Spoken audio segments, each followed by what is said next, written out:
আপোনালোকে টাইম মিলাব লাগিলে ইয়াতে এটা মুড বাটন থাকে, এটা সেট বাটন থাকে। আপোনালোকে মুড বাটনটো 3 সেকেন্ড প্ৰেছ কৰি ৰাখিব।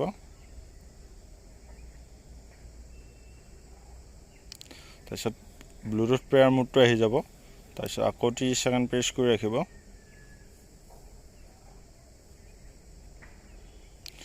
সেট ক্লক আহি যাব।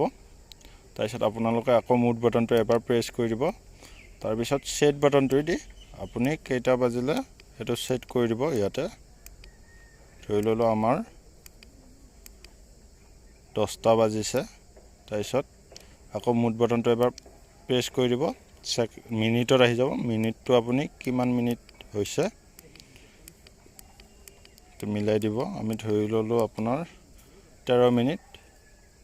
তাৰপিছত আমি ইয়াতে গলো AM PM। আপোনালোকে AM PM টো মিলাব লাগিলে ইফালে এটো সেট বাটনটো টিপি দিব। এবাৰ AM আহি যাব, আকৌ সেট বাটন টিপিব, PM আহি যাব। আপোনালোকে সেইখিনি হোৱাৰ পিছত মুড বাটনটো এবাৰ প্ৰেছ কৰি দিব।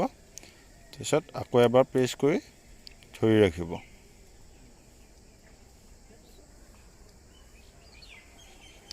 আমাৰ ক্লক সেট হৈ গৈছে।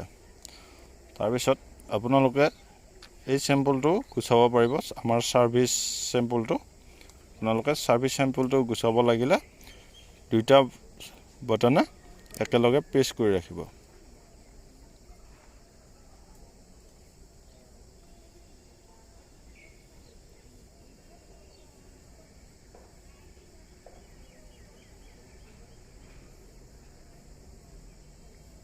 আমাৰ সাৰ্ভিস চেম্পলটো গুচি গ'ল। আপোনালোকে এটা মন দিব যে ইয়াতে অডো মোডত থাকিব লাগিব। মিটাৰটো অডো মোডত থাকিব লাগিব। অডো মোডত লৈহে এইখিনি কাম কৰিব লাগিব।